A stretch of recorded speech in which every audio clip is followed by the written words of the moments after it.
Welcome to the Royal College of Physicians of Edinburgh's Case Notes podcast. Over the next few months, we're going to work our way around the body head to toe, exploring different body parts and organs and their history in a cultural, medical, social sense. We're going to hear from a historian or curator about their work studying these body parts and their history. And we'll finish up each episode by exploring some of the recipes that were developed in history to treat that part of the body.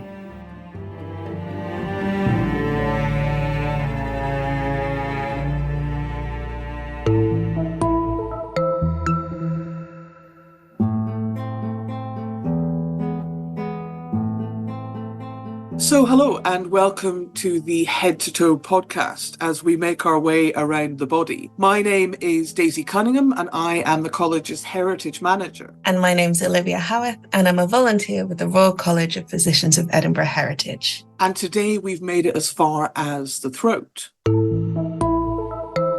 When we say we've made it as far as the throat is also just sort of things that are in the neck area. That bit. The bit between the head and the chest. Thank you very much. Bit of technical science from Olivia there. So one of the big associations with the throat is what is called globus hystericus. Right back to ancient Greece and sort of up to the end of the 1700s, there's an idea that one of the main symptoms of hysteria was this thing, globus hystericus. It relates to the idea of the wandering womb. So one of the causes of hysteria being that the womb would move around the body and sort of strangely affect organs along the way. And globus hystericus was when the womb would wander into the throat. You'd have a feeling like a lump in your throat, like you couldn't swallow, and that was caused by blockage by the womb. Now, obviously, over time, the idea of it literally being the womb dissipated, but hysteria still had this association with the lump in the throat. I should have dove in more to lump in the throat, but I did look into frog in the throat. Whilst there are some historians that think that frog may be frog slime, the phrase frog in the throat doesn't appear to have anything to do with that. It's more to do with having something in your throat that prevents you from saying things. So in 1847, an American clergyman published a book called How to Be a Man, and he urged young men to say no to improper diversions, describing a blockage that might prevent them from saying no as a frog in their throat, and encourage them to practice saying no so that they didn't get the frog in their throat. And then in 1894, there's an advertisement for a sore throat lozenge that was given the name frog in your throat. In French, they don't say frog, they say cat. Avoir un chat dans la gorge. Cat in the throat. Yeah. Somehow, frog in the throat, although it is a ridiculous phrase, seems right just because I'm used to it. My brain went exactly where your brain went when you started talking. I've seen so many, both frog treatments and also frog spawn is something that's used in medicine quite a bit. I'm sure when we talked about the womb, that had sort of connotations. There was the womb toad. So if there is a relation there between wandering womb and amphibians, they're just all over the place. That is very true.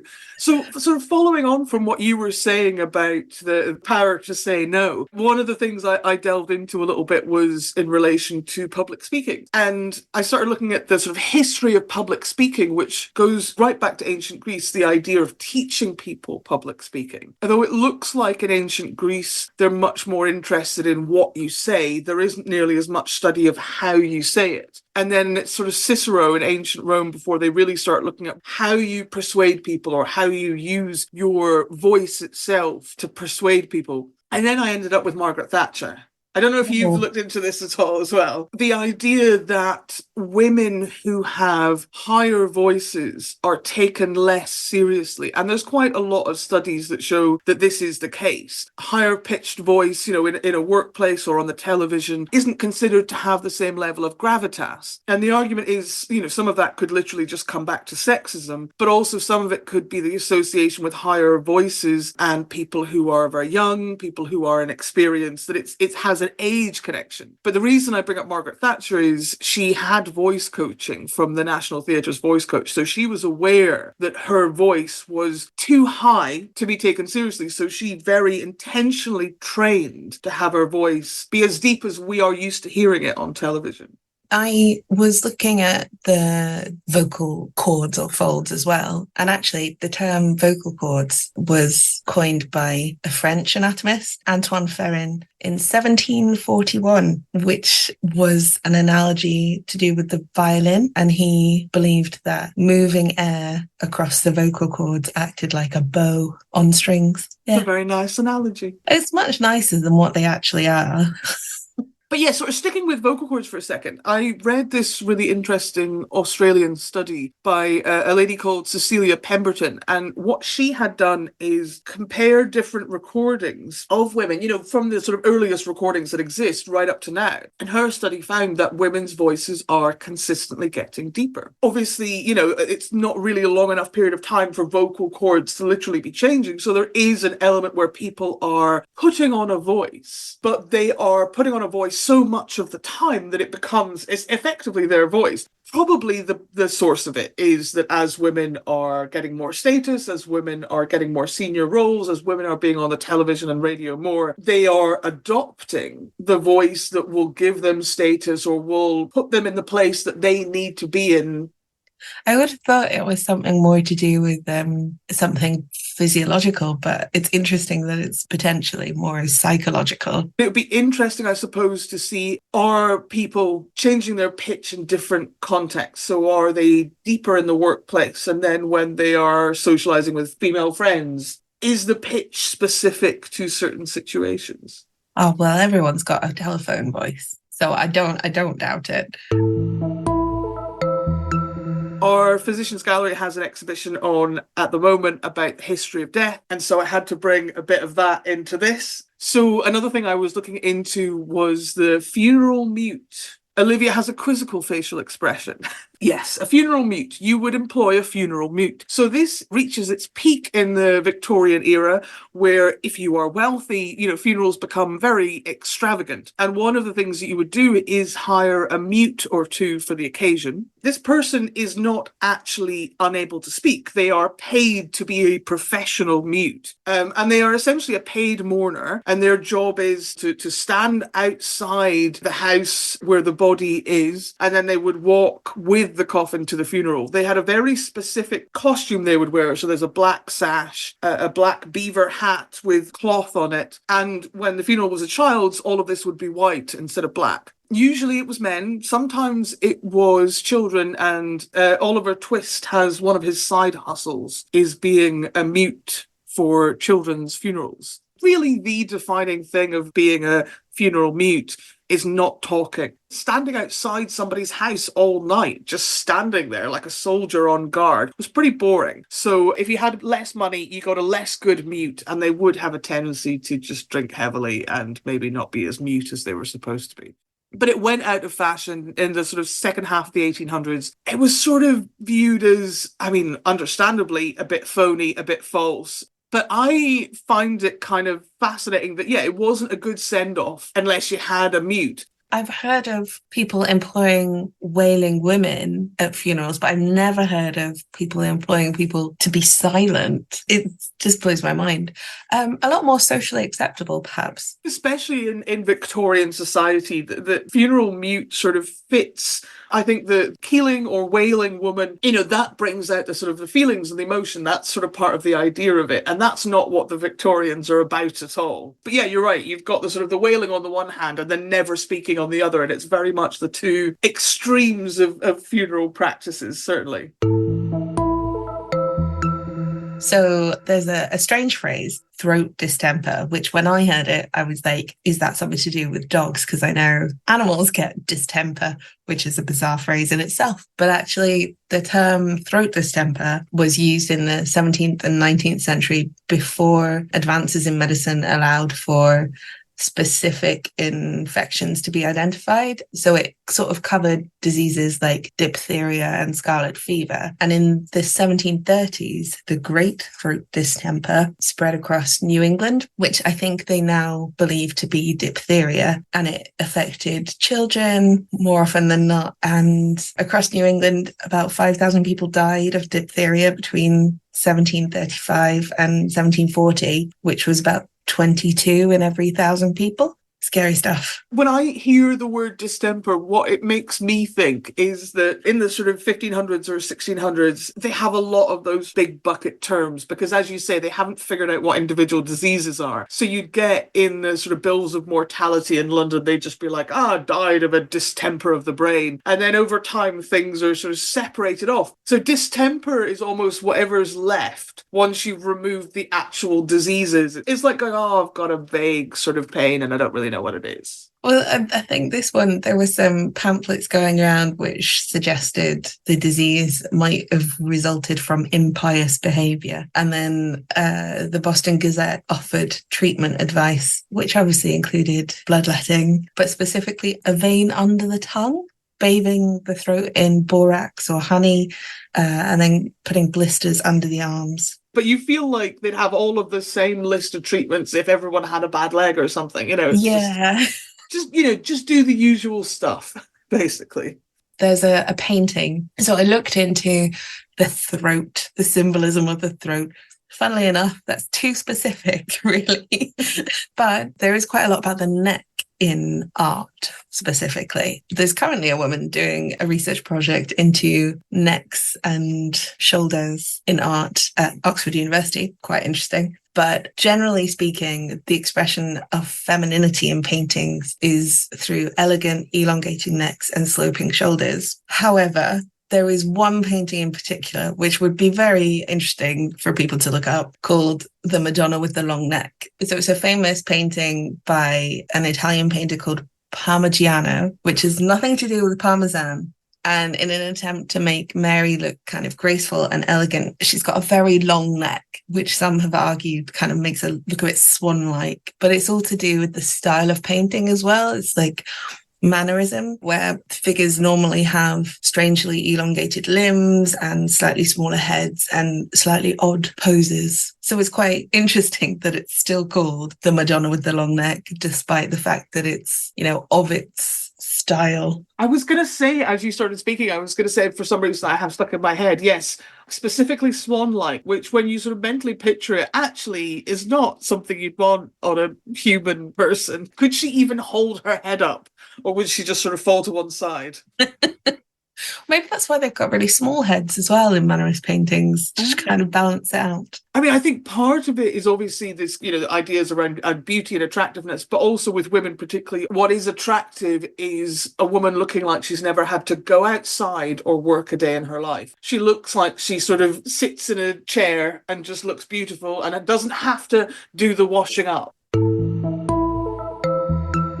Some bits about hiccups. So just some superstitions about hiccups, just because they're quite fun. Give me some superstitions about hiccups. Hiccups are a sign that someone who doesn't like you has complained about you to someone else. When you start hiccuping, it's possibly a sign that you're possessed by the devil. Is there anything that can't be a sign that you're possessed by the devil? Because it feels like the list of things that is long.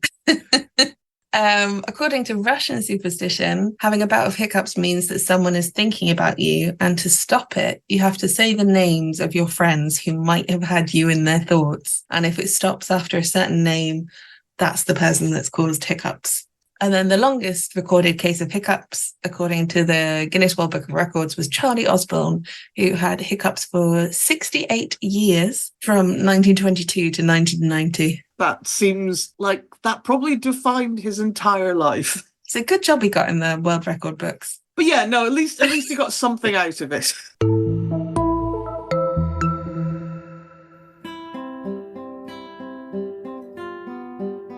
In our case study today, we're going to explore one particular type of throat candy, the Pontefract cake. This sweet had a myriad of supposed medical uses, and treating sore throats was one of them. Pontefract cakes are small, round, black sweets made of licorice. They have their name because they were originally manufactured in the Yorkshire town of Pontefract. Exactly how licorice first arrived in England isn't known for sure, although it has been hypothesized that an order of monks brought it back after accompanying crusaders to the Middle East, where it was already a popular foodstuff and drink. It is likely that the monks then grew licorice in their garden at the Pontefract monastery. Without the hot weather the licorice plant was used to in its natural environment, it did not flower in England. But that wasn't a problem because it was grown for its root, not for its flowers. After Henry VIII's dissolution of the monasteries, the land was sold off and the monks ejected. Local farmers bought the land and continued to grow licorice on it. Although the secret of licorice cultivation spread throughout the country, Pontefract remained the centre of it. This was partially because not all soil was suited to its growth. The plants needed deep and sandy soil, often 4 or 5 feet of soft sandy soil, and Pontefract was one of the few places with ideal conditions. Early uses included extracting the sap from the roots to make a sort of cough mixture, but the first evidence of them being fashioned into the now standard round cake form was in the 1600s. Around 1760, a local apothecary, George Dunhill, developed a version of the Pontefract cake that contained sugar. Previously, the main way that a Pontefract cake had been ingested was dissolved in water rather than eaten. The addition of sugar, however, transformed this medicine from a sour-tasting dissolvable treatment to a chewable sweet which people would choose to eat even when they weren't sick. This really kick-started the mass production of Pontefract cakes. At its peak, there were over 50 different licorice growers in Pontefract, and over 9,000 people were employed in the town's licorice factories. They produced not only Pontefract cakes, but licorice tea and licorice-flavoured tobacco.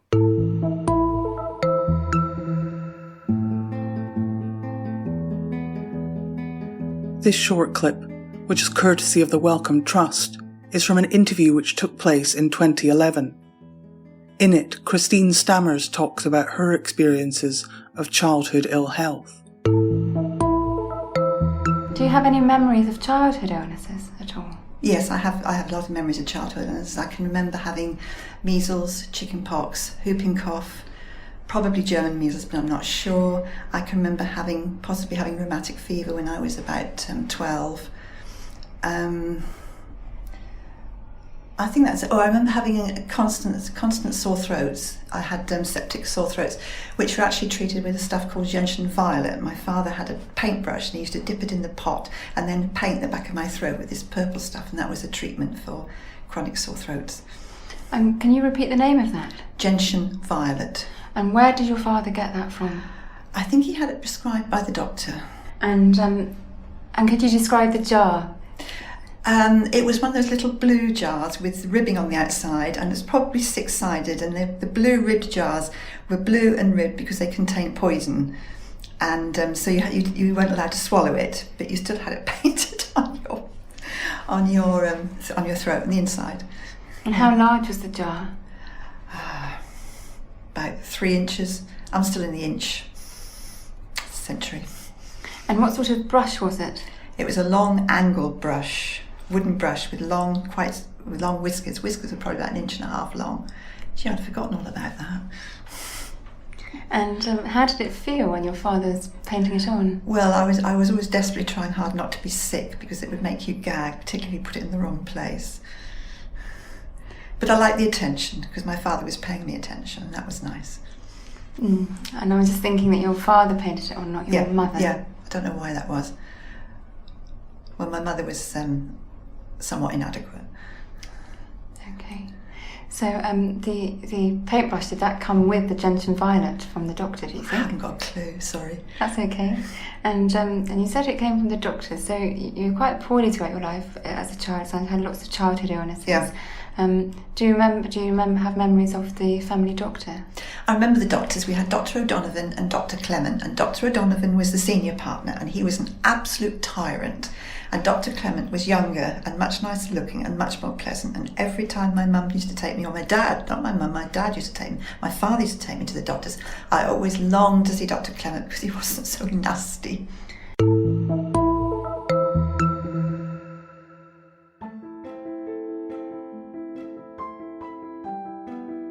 Welcome to Recipes of Yore.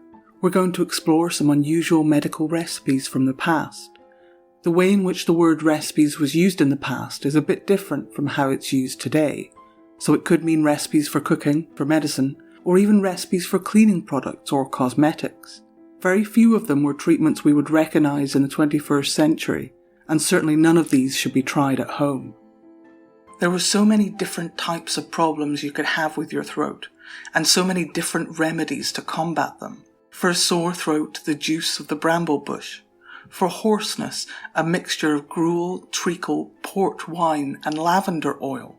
One recipe in a 1731 text by Peter Taylor recommended for speech hindered, quote, boil a handful of lavender in rainwater, the juice thereof often drunk, and brought backwards and forwards in the mouth.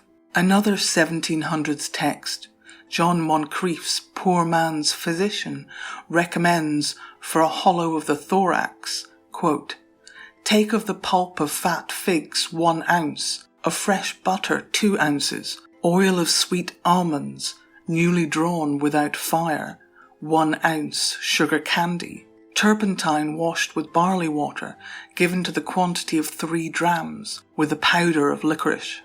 Another recipe from John Moncrief's book recommends vinegar gargarized, or a gargarism of the concoction of barberries or of wild prunes, gargarizing being gargling.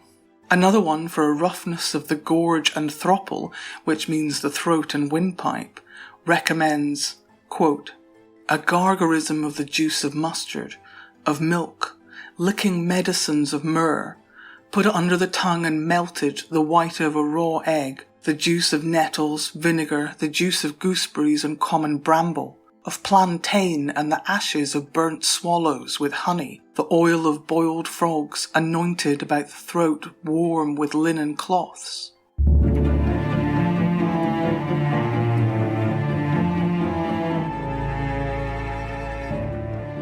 Thank you for listening to this Case Notes podcast. If you'd like to find out more about the work we do, you can visit our website at rcpe.ac.uk/heritage. You can also find us on Twitter at RCPE Heritage, and we have a Just Giving page, RCPE Heritage, linked to on our website if you'd like to support our work and help to fund future podcasts. Thank you.